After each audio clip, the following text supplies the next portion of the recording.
Good morning, everyone. Thank you for joining us this morning for our TTAC webinar on reflective supervision. My name is Meg Beyer, and I am the Assistant Director of Strategic Operations at the McSilver Institute for Poverty Policy and Research, one of the partners for the TTAC project. And I'm really thrilled to be joined by our presenters today and with all of you. As we've done in the past, I'm going to just run through some logistics before we get kicked off. So this webinar is being recorded and it will be posted along with the slides to the TTAC website. So you can share this, revisit it, look back on it. You'll be able to have access to this information. It does take our system a few days, so you'll be notified once the information is available by email. We also will be taking questions throughout the webinar, and we ask that you chat in your questions using the chat box functionality, which is on the right-hand side of your screen. And you'll see a little arrow that points down on the right-hand side, the far right-hand side. We're asking that you select all panelists to chat in your question on this drop-down that you can click. That way all of our presenters can see the questions as they come in. And we, anticipate that there might be a lot of questions. So we are going to collect all of them. It does not mean that we will be able to answer all of them today, but please know that our presenters will be able to see all the questions that come in. And we are setting time aside at the end of today's webinar to address these questions.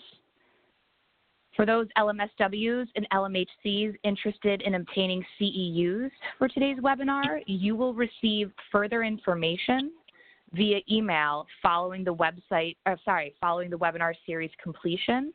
Just know that I think because everything that's going on right now, there's a lot of continuing education opportunities. And so our CEs are run through NYU's larger institution, and it is taking a little bit of time. So if you could just have a little patience with us, you will get the information eventually. This webinar has been approved for CEs, but it is taking a little extra time for everything to process, simply because there's such a high number of people joining our webinars, and there are so many opportunities for CEs out there that NYU is approving. So you'll get the information, it just might take a little extra time compared to what it's taken in the past. And then finally, towards the end of the webinar, we will be sending out the feedback survey using the chat box functionality. So that chat box on your right-hand side, towards the end of the webinar, my colleague Kevin, who is serving as our wonderful McSilver WebEx host today, is going to chat out a link to a very brief feedback survey. And we're going to ask that you click the link and fill out the survey and provide us with your feedback. We really appreciate you filling this out. It allows us to understand your experience better and also to enhance our future TTAC offerings. So with that, I want to thank you all for joining us, and I will hand it over to Evelyn Blank, my wonderful colleague and the Associate Executive Director at the New York Center for Child Development. Evelyn? Thank you so much, Meg, and welcome everyone. We're very happy to have you join in our webinar today. Just a brief note about who we are. First of all, I am the director of the New York City Early Childhood Mental Health Training and Technical Assistance Center, otherwise known as TTAC. And TTAC is funded through Thrive New York City and in collaboration with the New York City Department of Health and Mental Hygiene. And TTAC is a partnership between the New York Center for Child Development, my agency, otherwise known as NYCCD, and the McSilver Institute on Poverty, Policy, and Research. New York Center for Child Development has been a major provider of early childhood mental health services in New York, and we have expertise in both informing policy but also supporting the field of early childhood mental health, both through training as well as direct practice. And our subcontractor in this grant is NYU McSilver Institute for Poverty, Policy, and Research. And they house the Community and the Managed Care Technical Assistance Centers, also known as CTAC and MTAC. And they offer clinics, business, and system transformation support statewide to all behavioral health providers. TTAC is tasked with building the capacity and competencies of mental health and early childhood professionals, and we do this through ongoing training and technical assistance. And lastly, I just wanted to direct everybody to our website where people can go to find out about upcoming events, to see our archived webinars, and also other resources. So if we look at the next slide, you'll see the screenshot of our website. And if you have questions, you can also go to Ask TTAC on the right-hand corner and chat in any questions that you have.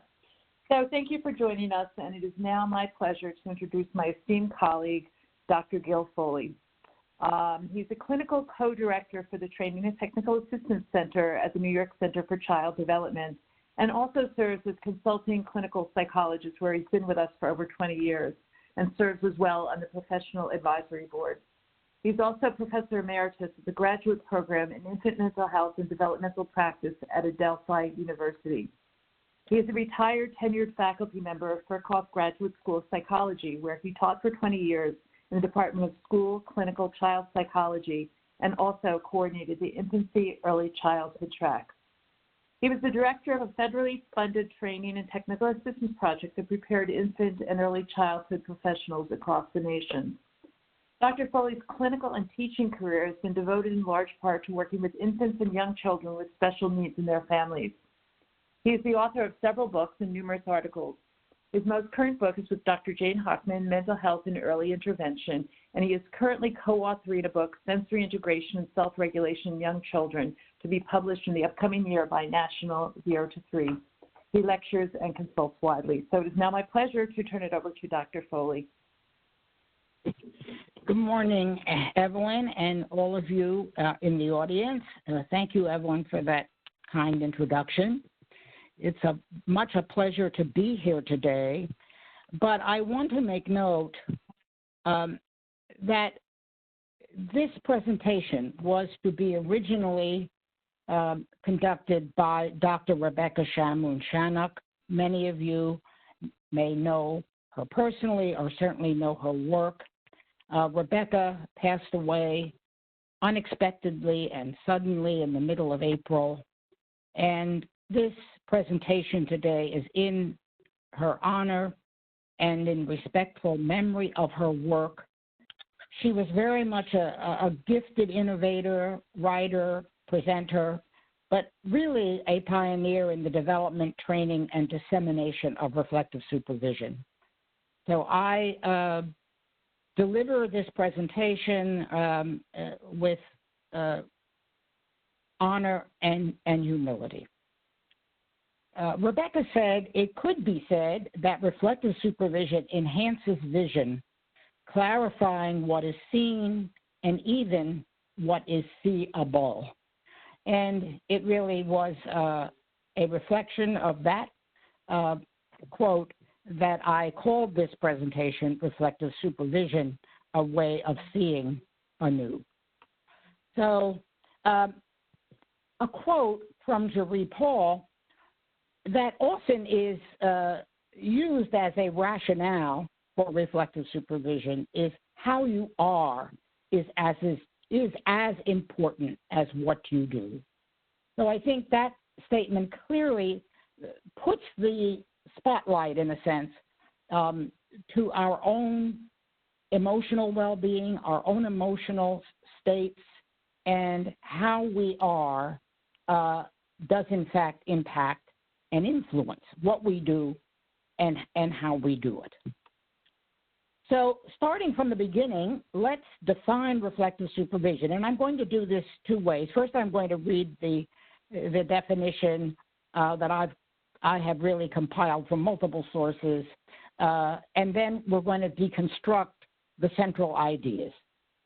So reflective supervision is a collaborative relationship for learning, self-exploration, and discovery, recognized as best practice across early childhood disciplines and child-serving systems as an act of shared contemplation and mindfulness that helps infant and early childhood practitioners to understand themselves and their clinical experiences in greater depth and complexity, examine ideas and emotional material arising from the work that may pose obstacles to the work, tolerate a range of emotions, their own and their clients, amplify reflective function and use of self, and to solve problems with perceptiveness.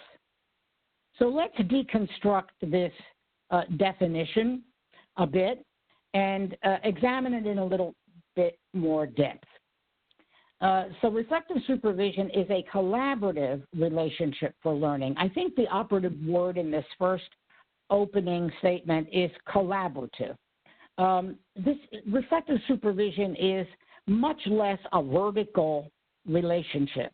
It's not a teacher-student relationship. It's much more a parallel relationship or a lateral relationship and one of mutuality. It is a relationship out of which, through mutual exploration, we hope to learn. And I use learning here because I think although there is a range of the way in which reflective supervision is conducted, sometimes much more on the affective side, sometimes a little bit more on the problem-solving and learning side. But I think learning really should be an outcome of what we, in fact, learn about ourselves. So that's the first learning. And then once we learn things, the question we often have to ask is, what do we now do with what we know?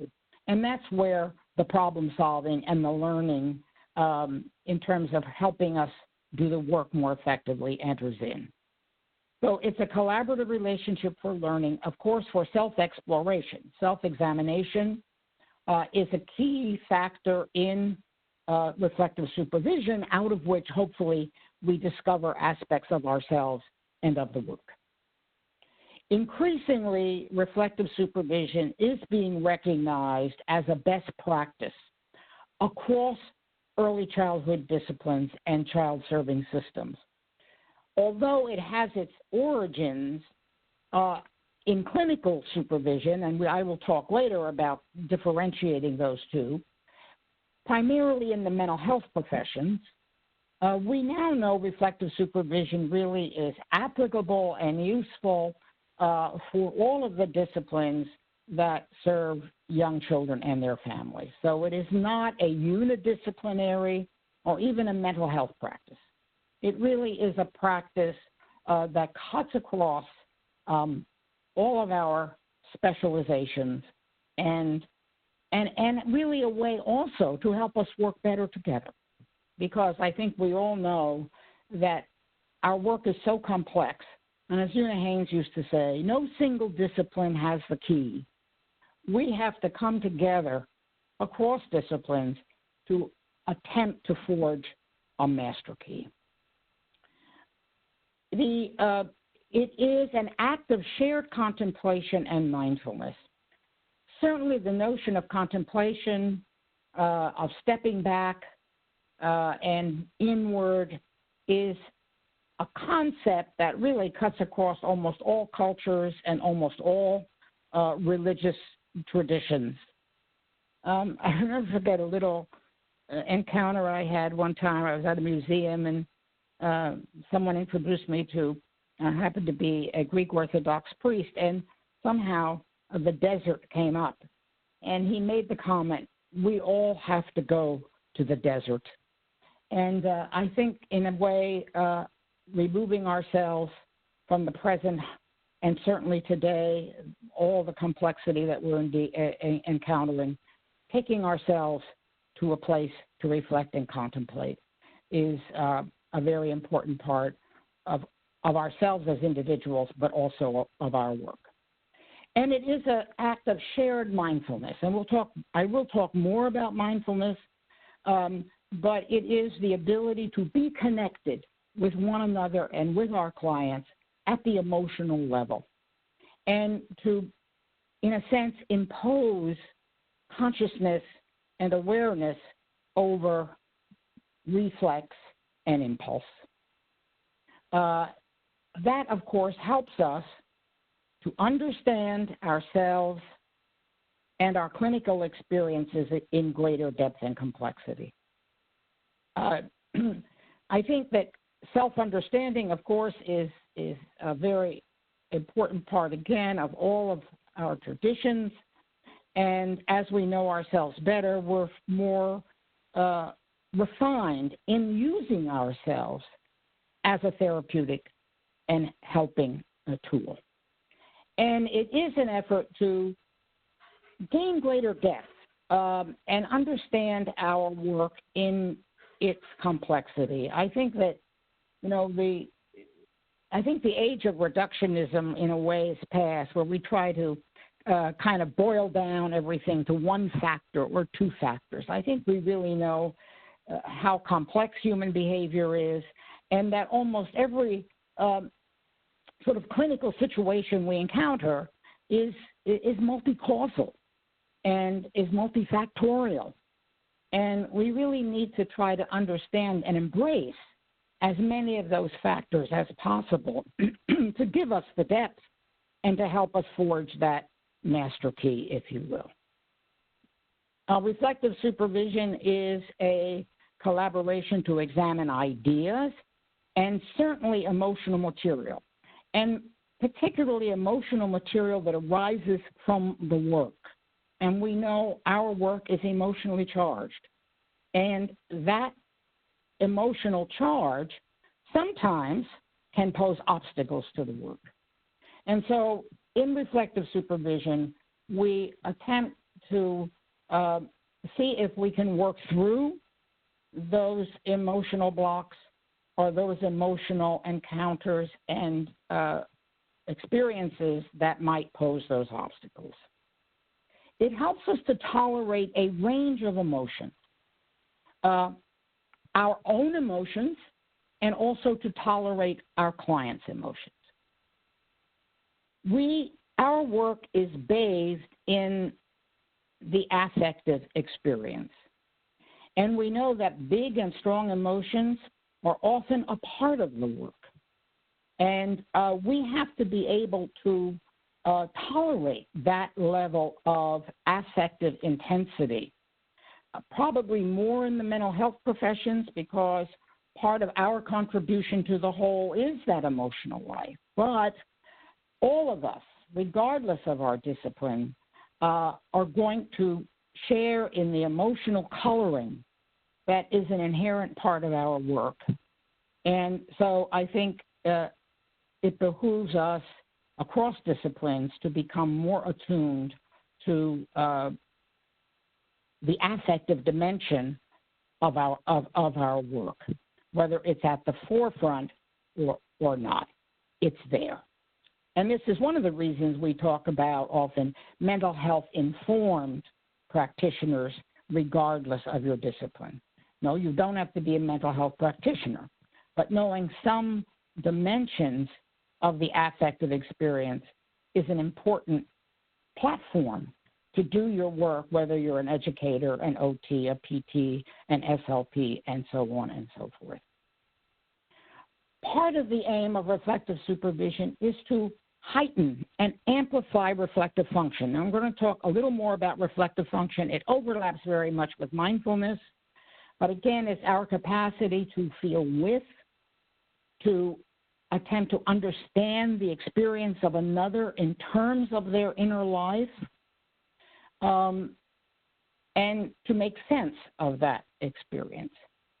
It is very much connected to intersubjectivity, where we understand ourselves in this, in a sense, almost private way, but we understand our privateness together. And of course, to use the self, and particularly in the mental health professionals, we do have to use ourselves a great deal because we don't have as many techniques. We don't touch, for example. So our tool, like the singer, is ourself. Our capacity to listen, our capacity to be available, our capacity to be attuned. And then, given what we hopefully learn through the process of reflective supervision, we apply and use what we've learned to solve problems with that heightened perceptiveness. So now let's look at a broad definition of the process of reflective supervision. The process of reflective supervision guides attention toward the clinician's inner experience through the shared contemplation of thoughts and feelings in a safe holding space, intermediate between didactic instruction and psychotherapy. It is by reflecting on the work that the clinician becomes better prepared to reflect in the work. So now I'm going to follow suit and deconstruct this process concept a little more. So it is a process, reflective supervision, again, that is primarily focused toward our inner experience in light of our work, but very much focused on our inner life and our reactions. And again, it focuses on reflection, stepping back, and contemplating. Obviously, reflective supervision renders us vulnerable to ourselves and to some extent vulnerable to the supervisor. And thus it has to occur in a safe place and one in which one feels supported and one feels psychologically held, and certainly one in which there is confidentiality. The next concept, I think, is one that isn't often talked about enough, and I have pretty much interjected this into my definition, that reflective supervision is an intermediate space between didactic instruction and psychotherapy. So what that means is that it isn't solely about teaching. There is some teaching, but if you're doing too much teaching as a reflective supervisor, you're probably not doing reflective supervision. You are engaging in instruction.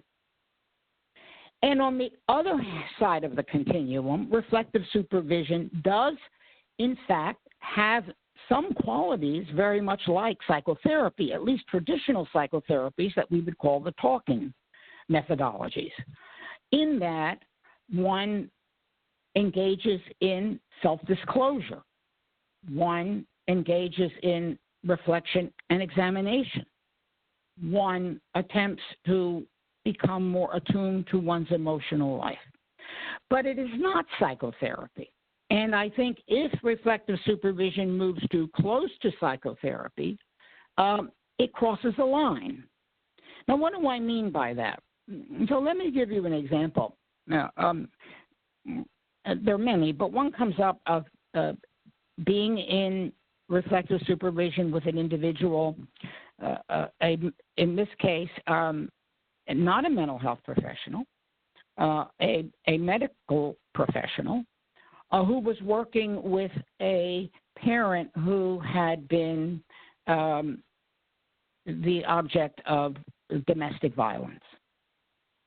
And this became very much a trigger for the clinician, because the clinician had had domestic violence in her own past.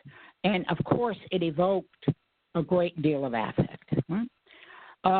Now, our aim, of course, was to help the clinician to become aware of those triggers. And, of course, what it began to trigger in her was a tremendous rescue fantasy and a wish to save the client in a way, and a push to break boundaries, really, to get a little too close, too enmeshed.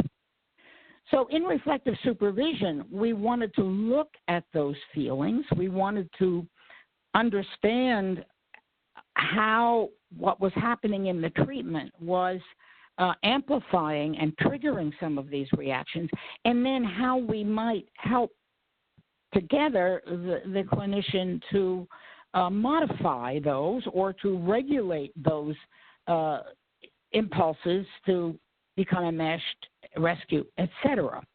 But it did not focus on her own abuse history. Certainly we talked somewhat about her own abuse history. But if the work had begun to focus too much on her own abuse history and how that impacted her own character formation, her own personality formation, that now becomes the work of psychotherapy. So I think we need to, it's not, of course, a solid line. It's not an absolute, an absolute divide, but because there is permeability. But I think there is a place in reflective supervision to know when not to probe too much, not to get too personal, or when to say to a supervisee, I think what we're talking about now really would be better talked about in your own therapy, if that's a part of your life right now, rather than here. So that's what I mean by reflective supervision being an intermediate space between didactic instruction and psychotherapy.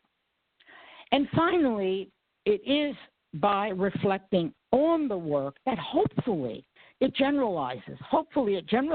And of course, we now become more reflective actually in the therapeutic moment, more available to our inner life and our third ear actually in the work.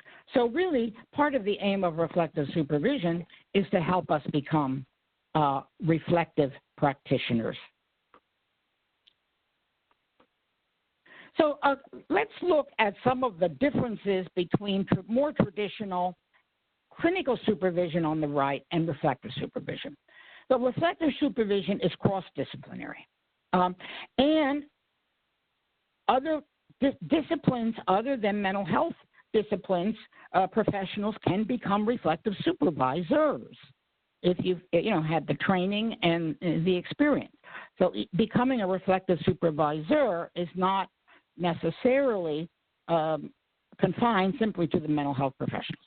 So it is a cross-disciplinary process, both at the level of supervisee and supervisor, as opposed to clinical supervision, which traditionally tends to be unidisciplinary. I mean, psychologists supervise other psychologists, psychiatrists more apt to supervise other psychiatrists, not exclusively, but certainly contained typically within the mental health profession. Again, I talked about that it is a much more mutual, inclusive process and not so much a mentor-student process or a teacher-student process. This is a working together, thinking together. Reflective supervision is more process-driven, where clinical supervision often does have a much more didactic dimension to it. It certainly has process. But often in traditional clinical supervision, we're trying to teach principles, we're trying to teach possibly methodologies. There's much less of that focus in reflective supervision. It doesn't mean it isn't possible, but that's less the focus. It is more pointed toward emotional life, mindfulness, and clinical reasoning. How do we solve problems? What is our thought processes to solve problems, as opposed to clinical supervision, which is often more directed toward a particular method, psychodynamic psychotherapy, cognitive behavioral psychotherapy, or an approach or a technique, reflective supervision being less technique-driven. In reflective supervision, really, we often are looking for the creative. It's generative. It's productive. We're often thinking outside the box in reflective supervision, where in more traditional clinical supervision, often it's convergent thinking, and it's often training to implement a particular methodology with fidelity.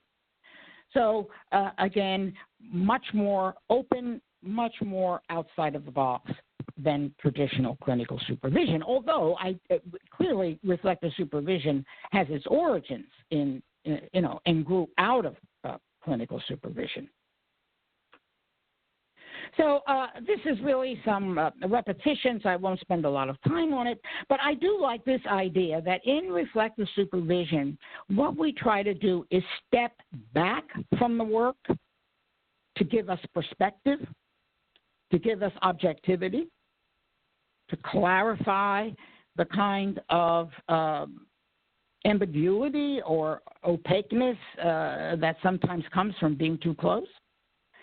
We step above the work to kind of get a bird's eye view, a meta view, right? Thinking above the work. And then we step into the self. We step into the self about the work. So it's a process of stepping back, not unlike the artist who's painting a painting and steps back from the easel and the canvas to get a sense of what? Of the whole and what has been produced. Stepping above the work to get a meta view and stepping in within ourselves to get an inner or insight perspective. Again, we share our minds and the contents of our minds, both intellectual, affective, and relational. We attempt to generate hypotheses and competing hypotheses. And I did want to spend a moment on that. You know, our work is complex, and there's not often one answer. Oftentimes, there's many ways to explain the same behaviors from different points of view. And quickly, because I'm being a bit going on a little bit like the brook, and I want to cover the material. But you know, if think about the parent you're working with, and they have a child who's, you know, old enough to be dressing themselves and bathing themselves, and they're still doing it for them often, right? And one might jump to the conclusion that, maybe they're enmeshed. Maybe this parent can't give up the intimacy of a young child. Possibly. But maybe this is a child who has such complex motor planning problems that to get dressed in the morning is, it's a kind of a task interminable. And the parents got to get out to work when we were going to work. And so it becomes expedient that she dresses the child rather than going through the process of helping the child to dress themselves. So again, often multiple ways to explain the same behaviors, and I think we need to be able to, again, engage in multi-causal thinking. Again, it is a process to solve problems, and yes, we do attempt to refine our clinical skills through it, heighten our consciousness and the intuitive use of ourself. And again, by practicing reflection away from the work, we hope it generalizes and promotes increased reflection in the work to make us reflective practitioners.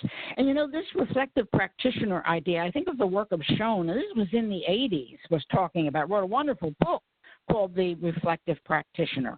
And it was really, I think, a very seminal book in the field. So we've been, thinking about this for quite a while. I just want to underline this aspect of transference. I don't want to spend a lot of time on it. We all know transferences are real things, and the main characteristic is the experience of feelings to a person which do not befit that person and which actually apply to another. It's kind of a new edition of an old object relationship repeated in the present, right? And so we know that transferences occur from clients to us, who they think we are may be very different from who we really are. And, of course, we have countertransferences, right? For every transference, there's a countertransference. And so, of course, this is an unconscious process, and none of us has a direct line to our unconscious.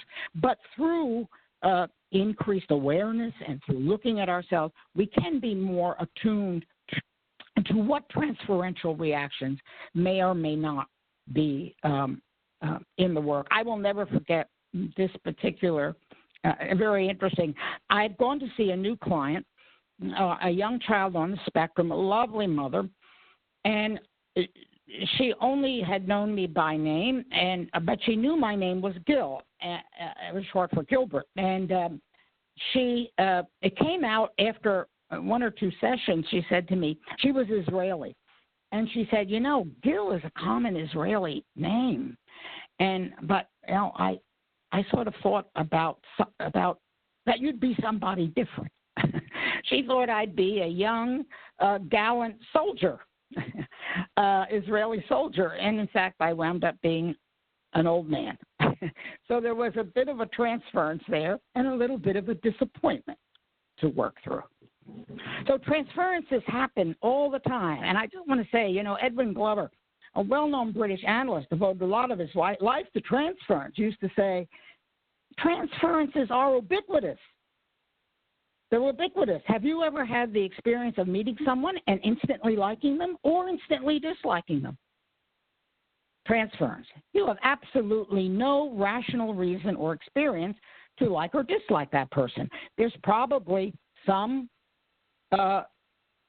displacement has taken place. Something about that person is associated with someone favorable or someone with whom you may have less than favorable experiences. So transference is very, very real.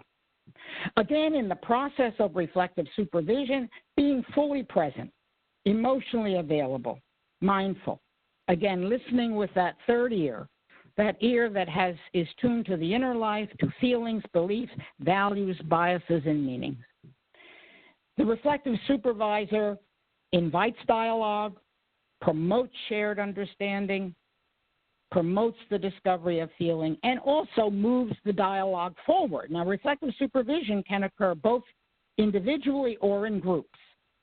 It's a little bit more complicated process in group, and we will try to I'll spend a little bit. So this is just some survey research that was done out of Purdue. They sent attributes to a large sample of individuals who were either in reflective supervision or had done reflective supervision, and they asked them to start identifying or ranking these attributes of the qualities that make a good supervisor a good supervisee. And they did it 3 times. So each time they kept beginning to be able to whittle it down and to tighten up these attributes. So I'm just going to quickly go through them. What are the qualities that we hope a good supervisor demonstrates? A sense of caring for others, compassion, tolerance and non-judgmental feelings during the session, appreciates parallel process, that what we're doing together will hopefully help the clinician to do with their clients, and hopefully their clients, let's say parents, will do with their child. So it's kind of creating a therapeutic chain, a kind of chain reaction. Hopefully the supervisor is reliable and predictable, and the supervisor understands the importance of relationship to mental health and growth. The supervisor has a sense of, hopefully a sense of humility, is a safe and confidential resource, can say, I don't know, can hold ambivalence. The ability to hold ambivalence, of course, is an important part of all of our work, to hold conflicting feelings. All relationships have multiple dimensions to them. Melanie Klein used to say, where there is love, there is always hate. And so we often have to handle and be able to tolerate a complex levels of feelings, often that may compete with one another. The supervisor is interested in helping the supervisee develop new skills, so there is again, that teaching dimension. Listens carefully all the time, communicates warmth. I would say these are ideals, of course, that every supervisor hopes to work toward achieving. And what this makes a good supervisee? Being curious, being introspective, self-aware, open to suggestions, willing to take risks and try new things. Being in reflective supervision itself is a risk because there is a vulnerability. The supervisee enjoys and is willing to partake in collaboration and try to be as non-defensive as possible. Has realistic expectations of the benefits from supervision and is able to ask for help when needed. And what do both parties need? Mutual respect. Openness and honesty is observed by both the supervisor and supervisees. A safe, confidential relationship is maintained between supervisor and supervisee. Both parties remain thoughtful and mindful. Mutual respect for professionalism is maintained during the session. Both parties are dependable. Eye contact is maintained between supervisor and supervisee in the sessions. And the structure of reflective supervision is not a highly structured process, but it should, of course, be conducted in a private, quiet space, hopefully the same space, and it should be scheduled in a regular and consistent manner. So I'm going to move on to something that Rebecca felt was an important dimension, and I've included it, looking at the parallel process, if you will, between how infants and young children internalize and develop capacities for reflective functioning in a secure relationship, and how supervisees and supervisors can amplify reflective function with a tuned, retuned and reflective supervisor who invites relational co-creation. So I'm going to move through these. The definition, and I put it mindfulness and reflective function together. They're slightly different, but I think there's enough overlap. What do we mean by it? Mindfulness and reflective function is the ability to understand and interpret one's own and the other's behavior as an expression of internal experiences and mental states, such as feelings, thoughts, fantasies, beliefs, and desires, right? Internal motivation, and to make sense of that imagined experience through being emotionally on the same page, emotionally on the same channel, on the same wavelength, and responding to that affect in a contingent or close together, in a temporal contiguity, in a close time framework.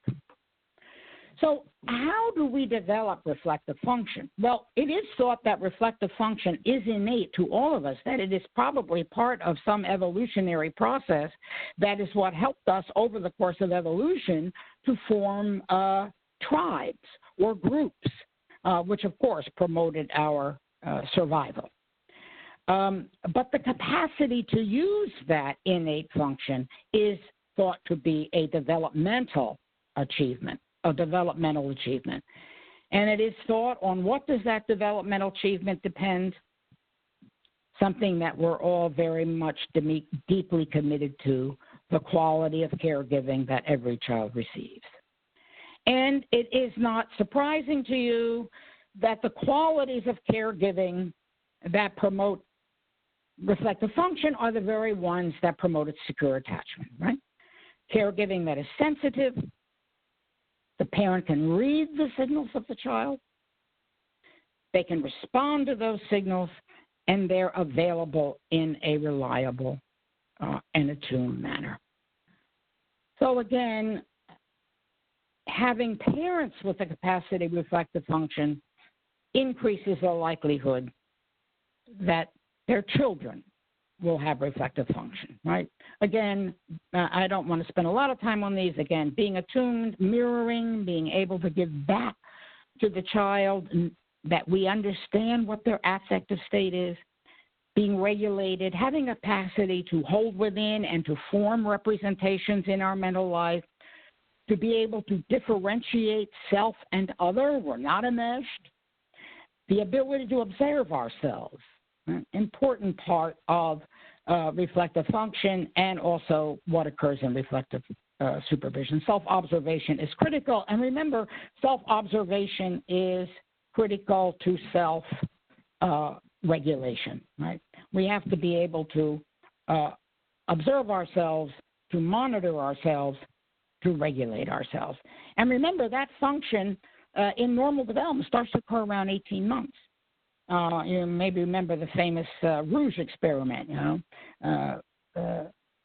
Michael Lewis and Jeannie Brooks Gunn put a bunch of toddlers with a dab of rouge on their nose in a room with lots of mirrors. And before 18 months, they made nothing of the rouge. After 18 months, they'd go up and look at that and they'd look at themselves. They knew something wasn't right. They'd try to rub it out, and they'd even feel a little bit of embarrassment. So we know they were becoming self-observing. And, of course, the capacity to empathize, which overlaps with reflective function and mindfulness is critical. How do we know reflective function is important? Well, again, some studies by Fonagy and Steele. There's a moderate to strong relationship between reflective function and infant attachment classification, suggesting that parents' reflective capacities were highly predictive of the extent to which their children were securely attached at 1 year in a sample.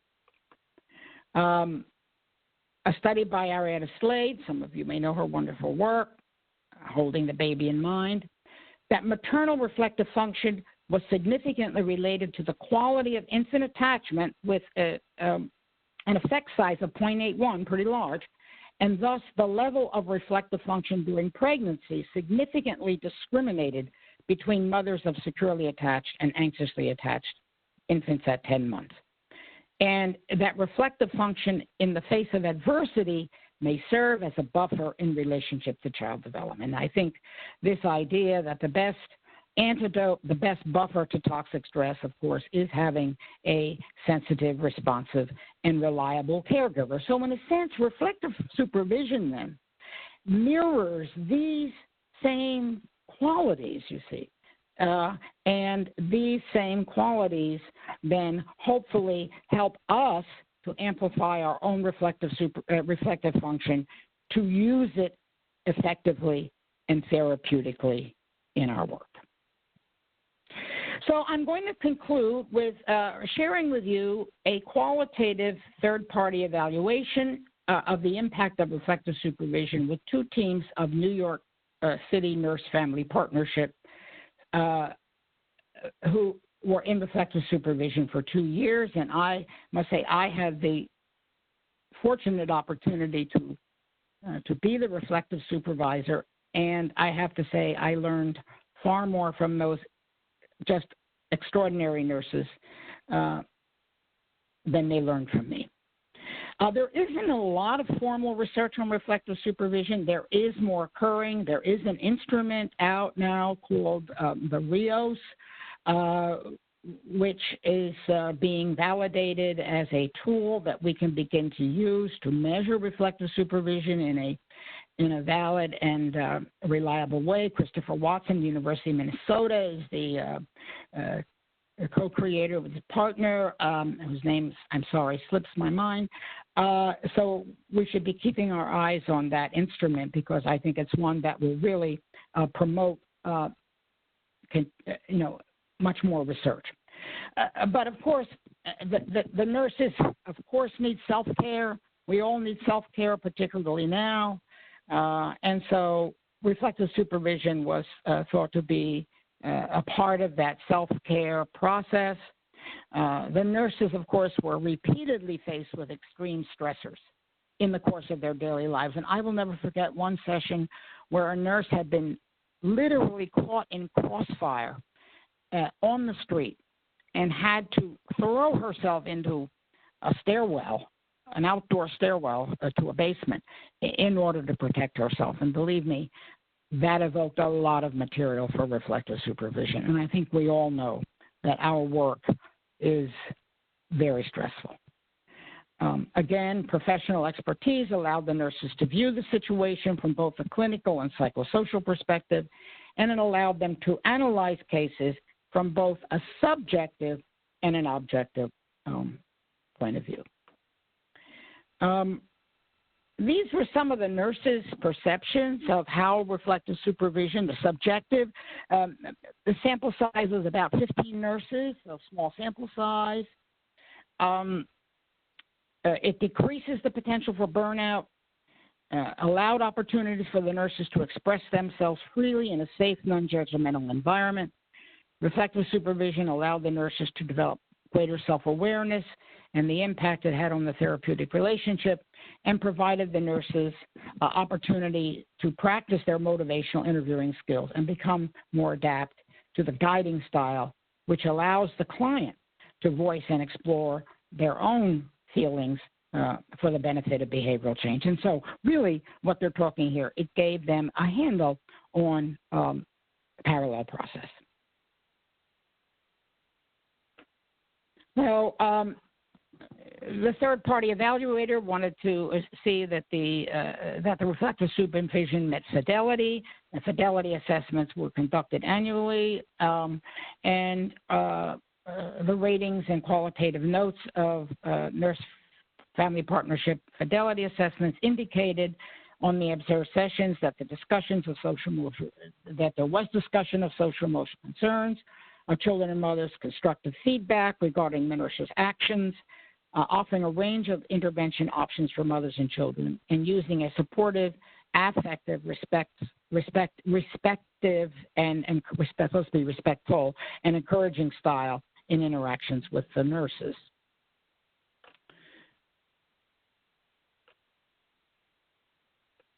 And again, this was collective evaluations of their experience, their subjective evaluations over time.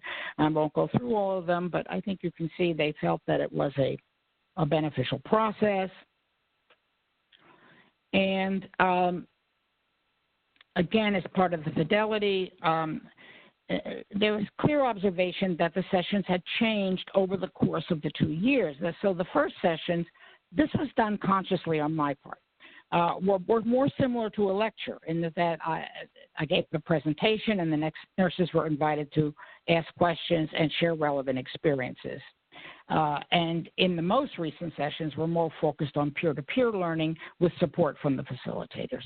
So, you know, wading into reflective supervision, I feel that sometimes, particularly with group supervision and individuals who had not had a lot of reflective supervision, you need to wade into it gently because it does, in a sense, you have to learn how to be in reflective supervision, just as in some ways those of you who've been in psychotherapy have to learn how to be a client. And so I think it is a process. And so we moved from sort of a more cognitive, structured approach, increasingly moving into reflective supervision proper.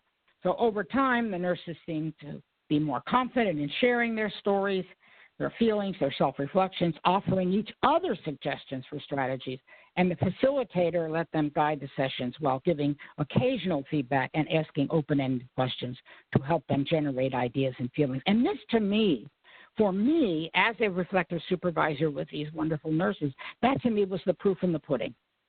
Increasingly, it could have been a leaderless group, basically. They were becoming reflective individuals. They were using and acting out the process themselves. They really needed me less and less as they actually internalized the process of reflective supervision.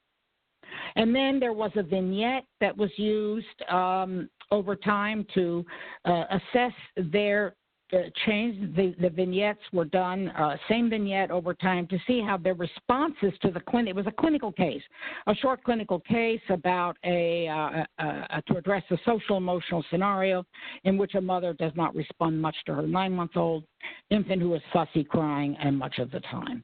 And over the course of the 2 years, this was, again, some of the collective changes that was found.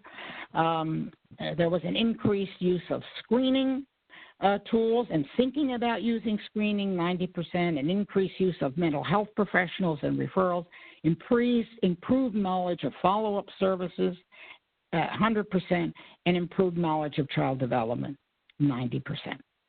So with that, I'm going to bring my part to a close, and we have a little bit of time for some questions. So I believe Evelyn Blank often collects the questions. So Evelyn?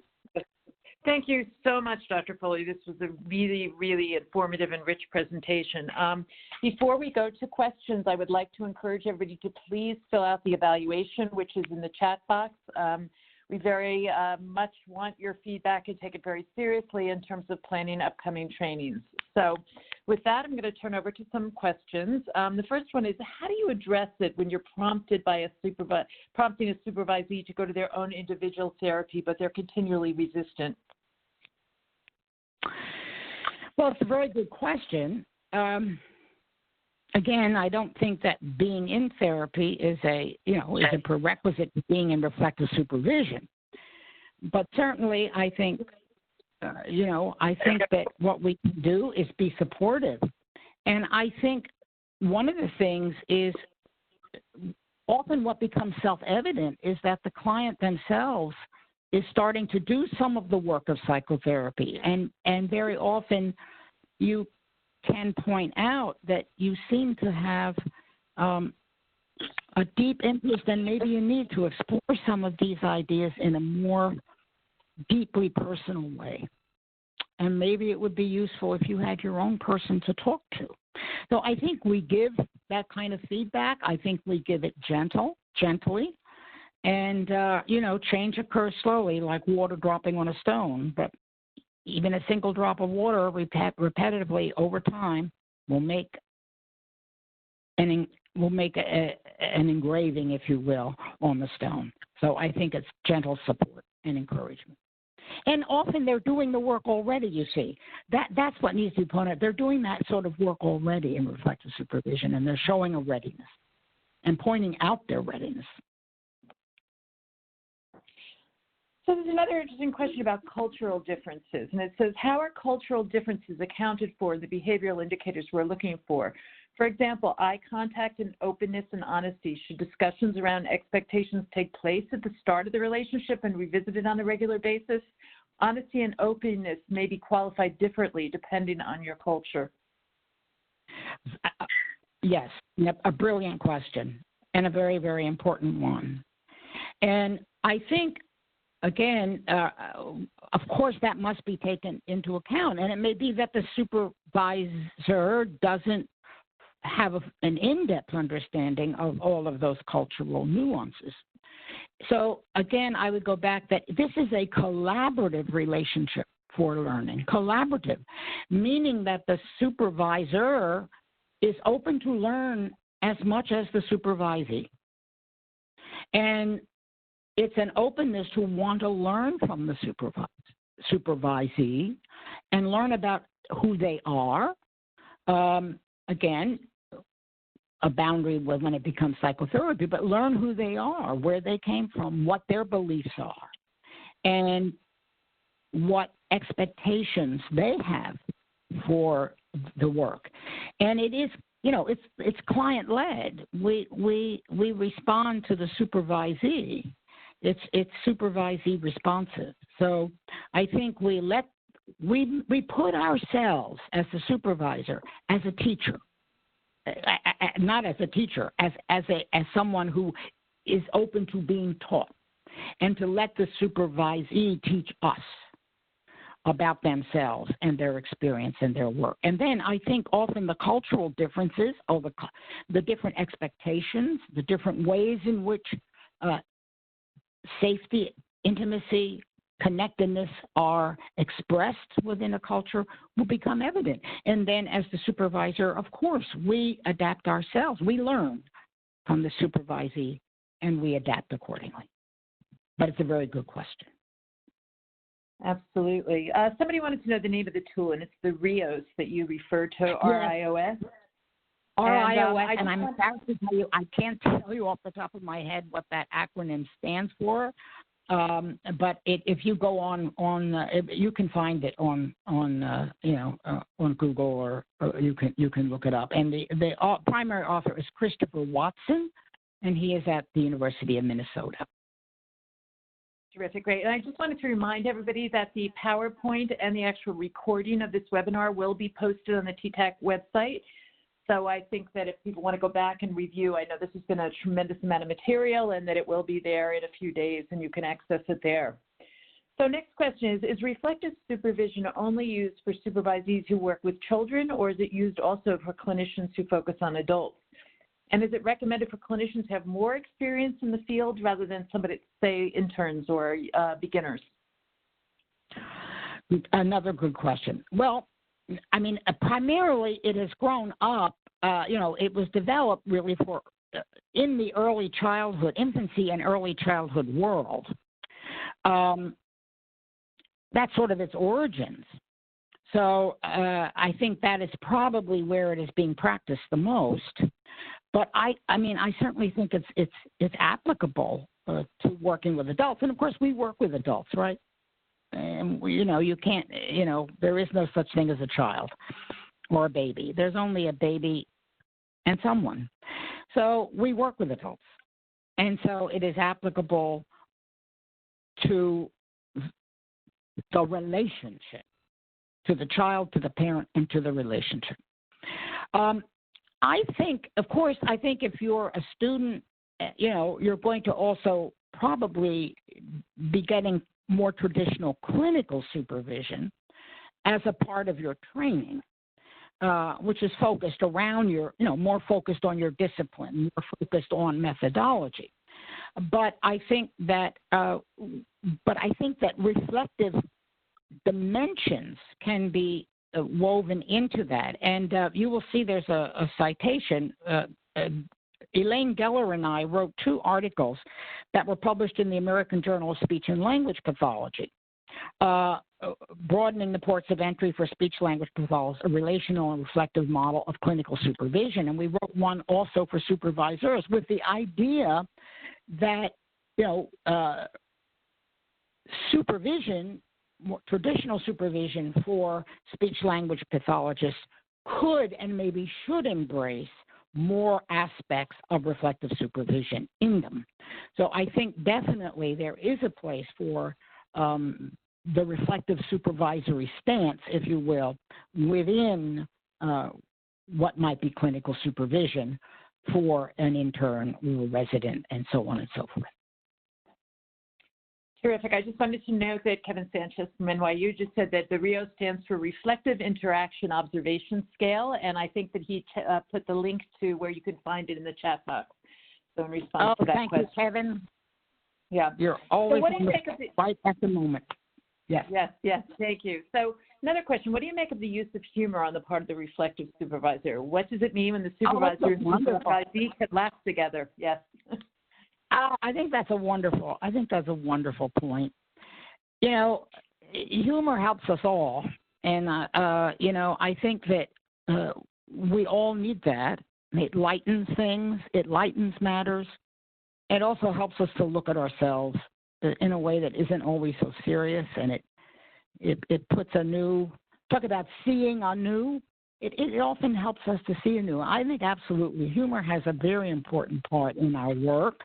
And sometimes it's even black humor, as it's called, excuse the word, but, where it's kind of dark humor, it's a little, but sometimes that is also a form of relief and release that I think can be embraced in reflective supervision. So I think humor has a very important part in reflective supervision and in our work. It's part of that complexity of multiple vantage points. Terrific, great. Can you give some examples of open-ended questions to get started with? I would often just start with, I wonder what's on your mind today. Has anything happened in the past week that sort of sticks out or that, comes up in your mind and you can't sort of get rid of it? Was there anything that's been, any feeling that keeps, a feeling state that keeps making its way into your consciousness? Is there a case? Is there a case you'd like to talk about today? What's on your mind? Sometimes, as blunt as, what are you thinking? Now, in the beginning, it's interesting with the nurses. In the beginning, of course, they needed a lot more structure. But as time went on, that's all I'd have to do is say, what's on your mind this week? And boom, it would start. And the process would start. And again, often I was just a participant observer because they really could carry the process. Very good examples. Thank you. So somebody raised the question, many of us in the infant mental health field know how it feels to have strong reflective supervision and how it feels when it is lacking, but sometimes we struggle to find the words to describe exactly what is missing.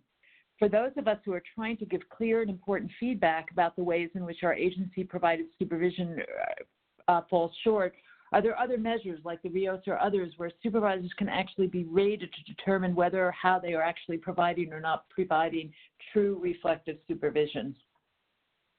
Well, of course, it's a very good question. And it's a question, and to some extent, of fidelity. I don't like the word fidelity per se with reflective supervision because it's an open and fluid process, but it does have quality. So I do think the RIOS is certainly an objective measure. I think that obviously, you know, subjective evaluations, questions, that you can ask ongoing from supervisees as to how they're rating the supervision, whether they think some of these qualities are there. I think you can make up a simple rating scale just based on some of those qualities. You know, that were actually identified from survey research. You could turn these very much into a questionnaire and begin to ask the supervisees whether they think this is happening and to what degree. So I think you've got some objective measures now, such as the RIOS, which has validity and reliability, and then you can have subjective measures. And I think part of the reflective supervision itself should be a kind of periodic checking in with one another. How's this going? Is this helpful? What could I be doing differently? How could it be more helpful to you? What do you need from me that you're not getting? I think that those qualitative checks should be an integral part of the process of reflective supervision. Excellent point. Another question, how can reflective supervision include dialogue about our racial consciousness and enactments, especially maybe when supervisors are white and the supervisees are Black, Indigenous, or people of color? Well, it's a pertinent question, and of course, it's really a question about our unconscious, about our biases, some of which, of course, may be implicit. We're not even aware of them, and those things need to be talked about. And how might it be raising its head? You know, often these things don't, as you know, the unconscious doesn't speak directly. It speaks in code. So how might it be raising its head? Is there one family you sort of always get a knot in your stomach when it's time to go? Does that raise some question? Is there a particular child you're sort of always relieved when they cancel? Is that raising, might there be some racial factors there? Might there be some cultural tensions there? So I think you look at those kinds of things and you start to try to tease them apart and try to understand what forces, positive and negative, might be operative. So that is one of the important aims of course, of reflective supervision, is to be looking at our biases, looking at our countertransferences that might be coloring, might be altering the way or biasing the way we think about something, the way we understand something. So it's that kind of examination that really is the meat, if you will, is the material of reflective supervision. Great. Okay. And again, sorry. No, go ahead. I just wanted to say again. I think one of the roles of the supervisor is to be a student, make ourselves students, and learn from the supervisee. Yeah. Terrific. Okay. And the last question is, what reflective tools, daily practices do you use to promote your own reflectiveness with those you supervise? Well, that's a very, very good question. Well, I do meditation. I try to do that every day. Now, in the meditative state, of course, often we're trying to clear our mind rather than necessarily reflect on something. So that, I think, is a more traditional dimension of meditation. But then there's contemplation around an idea or around an experience. And I don't want to think, believe me, I'm not a saint. But I certainly do try to think about experiences that have happened to me during the day in my own life, encounters, and trying to once a day or every other day think about an event that happened that may have been a positive event or one that is colored negatively, and think about it. What was going on there? What was my state? What did I say? What might I have said that would have been a more helpful and empathic response? How reactive was I to what was said? Did I give myself time to sort of reflect a moment before I responded? Was it a knee-jerk? Was there a change in my body? Always ask yourself, what happened in my body? Because often that's the first place we will notice a bias, a negative transference. Something tenses up, a knot in the stomach, a little bit of tongue-tiedness. So I think practicing these things ourselves as much as we can, again, by reflecting on the work and on ourselves, we are more able to be reflective in the work. That's a very good question. Thank you, Gil. Gil, this has been incredibly rich, and I wanted to remind people that both the recording of this webinar as well as the slides will be posted on the website. Please, before you get off, do complete the evaluation survey. We very much look to you for feedback and also to really kind of think through in terms of future offerings. So thank you so much for a very, very rich, very informative presentation, and I think it's really given all of us a lot of room to reflect and to really kind of step back. So thank you so much. Thank you, everyone. Bye. Bye-bye.